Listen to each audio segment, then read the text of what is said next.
Okay, so you want to protect your family's money for good. Set up a trust, name your kids, walk away knowing the government can't touch it. Simple. Except the US tax code just rewrote the rules in your favor, and almost nobody with money under $15 million needs to bother. By the end of this video, you'll know exactly how the ultra-wealthy make a trust immortal, why South Dakota, not Switzerland, is where dynasties actually get built, and the one number the IRS chased for 60 years and still lost. Start basic. A simple revocable living trust drafted by an attorney runs $2,000 to $3,500. Add complexity, an irrevocable trust, a business interest, a blended family, and the number climbs past 10,000. Now go up a tier. A proper dynasty trust, the kind built to survive your grandchildren's grandchildren, costs anywhere from $5,000 to $30,000 just to draft, before a single dollar moves into it. The Pritzkers of Chicago, the family behind Hyatt Hotels, didn't stop at drafting. They built dozens of these structures, across decades, in multiple jurisdictions. For that money, most families get a folder of paperwork. The Pritzkers got a financial architecture that, by some estimates, has sheltered over $3 billion from ordinary taxation. Meanwhile, that same $30,000, left alone in an index fund for 30 years, becomes roughly $240,000. That's the first trade you're making, and almost nobody explains it before you sign. If your estate is under $2 million, close this video now. A trust here isn't protection, it's an expensive habit. But the drafting fee is just the entry ticket. A trust doesn't run itself. Somebody has to invest it, defend it, file for it, and answer to it every single year. Corporate trustees, the banks and trust companies that actually manage this money, charge between 0.5% and 2% of assets, annually, forever. On a $20 million trust, that's somewhere between $100,000 and $400,000 a year, before a single distribution reaches a single grandchild. Then there's the tax return. Irrevocable trusts file their own, and preparation alone runs $500 to $2,500 a year. More once the trust owns a business or property in 6 states. Add a trust protector, the person hired to watch the trustee, and a family office to coordinate everything, and you've built a permanent staff nobody sees on any balance sheet. Think about that for a second. Would you take a job that pays a percentage of somebody else's money, forever, whether that family thrives or implodes? Trustees do. That's the invisible staff most families never budget for. The trustee, the trust protector, the tax preparer, the family office analyst, the estate attorney on annual retainer. On a serious dynasty trust, that quiet payroll runs into 6 figures a year before anyone actually benefits from the money at all. Now we get to the question that actually matters. Where does the advantage actually come from? Start with the number that changed everything in 2026.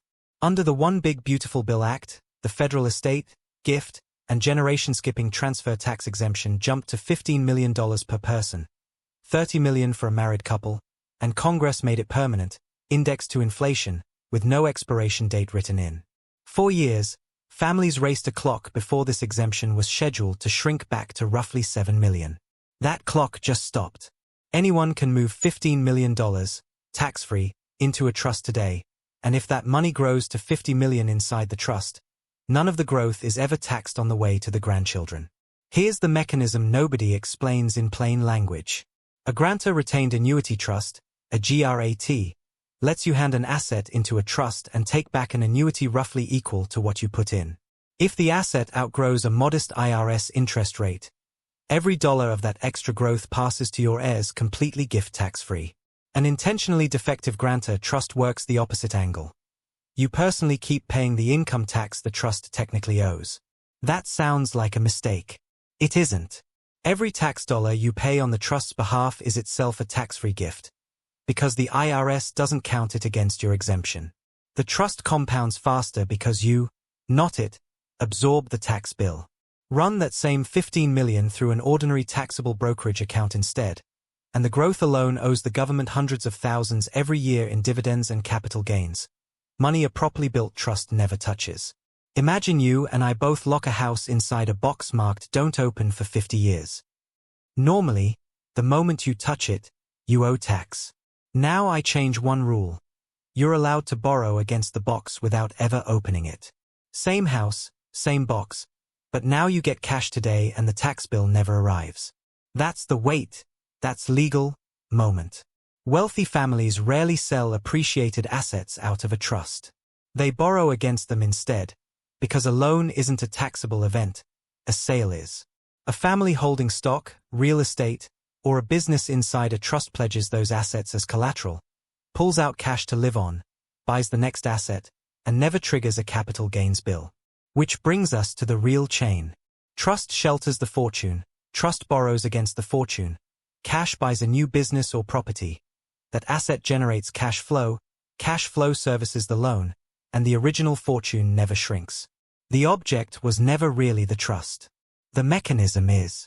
Every generation inherits the machine, not the money, and the machine keeps running whether they show up to work or not. If that kind of structural thinking is new to you, this is exactly the sort of engineering this channel breaks down asset by asset, so it's worth sticking around for the next one. Because here's what nobody tells you about a family trust. You're not really buying asset protection. You're buying a stack. Control, the grantor decides who gets what, when, and under what behavior clauses, even from beyond the grave. Privacy, South Dakota seals trust court filings permanently, so a family fight never becomes public record the way a will contest does. Creditor protection, assets inside a properly structured irrevocable trust generally sit out of reach of lawsuits, ex-spouses, and bankruptcy. Time, a dynasty trust can outlive the country's current tax code by centuries. Discipline, spendthrift clauses stop a 22-year-old heir from liquidating the family fortune for a yacht. And underneath all of it, control over who your descendants become, financially, long after you're gone. That last layer, shaping the future rather than just funding it, is the one every wealthy grantor actually cares about most. Look at how the infrastructure around this gets built, and it stops feeling accidental. South Dakota abolished the rule against perpetuities in 1983, the old law that forced every trust to eventually die, making it the first state where a trust could legally live forever. Delaware and Nevada followed with their own versions, but South Dakota still leads. No state income tax, no capital gains tax, no dividend tax on trust assets, and sealed court records that stay sealed permanently, not for 3 years like Delaware. That's not a loophole. That's an entire industry built around one goal: extending the life of money past the life of the person who earned it. One company alone, South Dakota Trust Company, now administers over $165 billion for more than 120 billionaires and 430 centimillionaires. Every clause in a well-drafted dynasty trust exists to maximize one of 4 things: duration, privacy, control, or tax deferral. In 1935, a Chicago lawyer named A.N. Pritzker did something almost nobody else was doing yet. He started moving his money into trusts based in the Bahamas. His sons built Hyatt hotels out of a single motel near Lax and grew the Marmon industrial conglomerate alongside it. By the time A.N. died, he had shifted nearly everything into those trusts for his children and grandchildren. His personal estate on paper? $25,000. The IRS didn't buy it.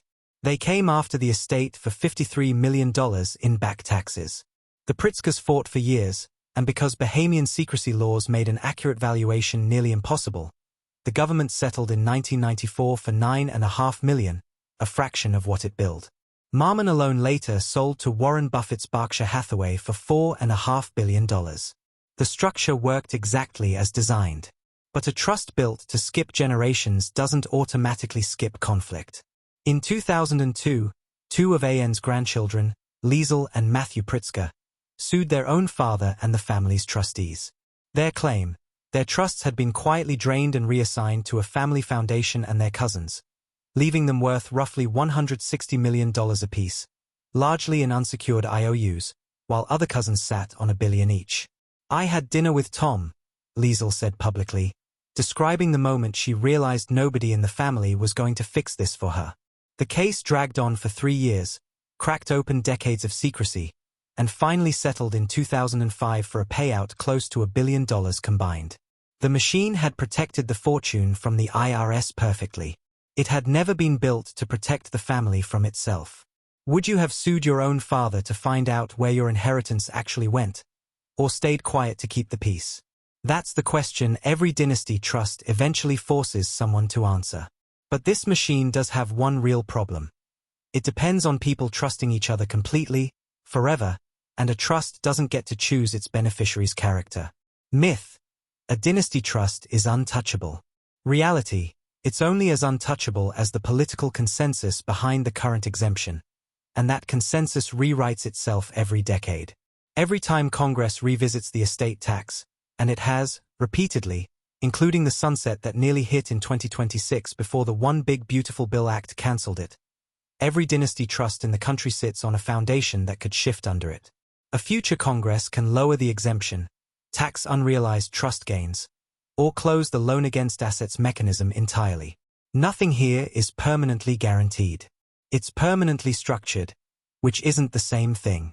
And when money is the only thing holding a family together, the trust becomes the battlefield, not the solution. The Pritzker case wasn't unique, it's the template. Multi-generational families fracture over who gets named trustee, who gets discretion over distributions, and who finds out last that a cousin's slice was quietly larger. Before signing anything, ask the honest question. Is the actual goal control, privacy, or cash flow, and is a trust really the cheapest way to get there? Or would a simpler LLC, a term life policy, or a straightforward will do the same job for a fraction of the ongoing cost? Let's do the actual math on a $20 million family trust. Scenario 1, the clean version. Setup cost, $25,000. Annual trustee and administration fees at 1%, $200,000. Trust assets growing at 7% a year, outside the estate and outside the tax net. After 20 years, that $20 million becomes roughly $7 to $7 million, all of it passed to grandchildren completely free of estate, gift, and generation-skipping tax. That's the scenario every trust brochure shows you. Scenario 2, the realistic one. Add a family dispute that drags through litigation for 3 years, at legal costs of $1 to $3 million. Add a market stretch that clips 5 years of growth down to 2% instead of 7%. Add a future Congress that trims the exemption back to $10 million a decade from now, clawing back planning flexibility the family assumed was permanent. Net result: growth barely outpaces the fees draining the trust every single year, and the family spends more time in a courtroom than the original grantor ever spent building the fortune. And yes, that was still the optimistic bad scenario. Compare either outcome to simply investing $20 million in a low-cost index fund with no trust at all. Over the same 20 years, you'd likely land close to the clean scenario's number anyway, minus the legal fees, minus the family fractures, minus a 6-figure annual payroll to people who never earned $1 of it. Eventually, every trust has to resolve. Some terminate on a set date and distribute outright. Others decant into a new trust with better terms as the law changes. Some feed a family foundation, turning private wealth into permanent public reputation. A few, like the Pritzkers, keep splitting quietly at every generational transition, each branch acquiring its own advisors and its own secrets. But ask what the wealthy are really buying with a family trust, and it isn't tax savings. Taxes are the excuse, not the objective. What they're actually buying is control that outlives them, the power to keep shaping decisions, discipline, and behavior for people who haven't been born yet. A.N. Pritzker built trust strong enough to survive an IRS audit spanning 6 decades. He never built one strong enough to survive his own grandchildren finding out the truth. So here's the paradox. If you build the structure right, your money can genuinely outlive the tax code, outlive your children, outlive the country's next 4 Congresses. If you survive long enough to see it work, you'll never actually own the outcome, your grandchildren will, and they'll decide whether the machine you built made the family closer or just made the lawyers richer. There's a second half to every one of these stories. What happens when the exemption shrinks again? Or the next generation stops speaking entirely, and that's usually the part nobody films. If you want to see how these structures actually break, stick around for that one. History says, sometimes, the trust protects the money from the government. It can't protect the family from itself.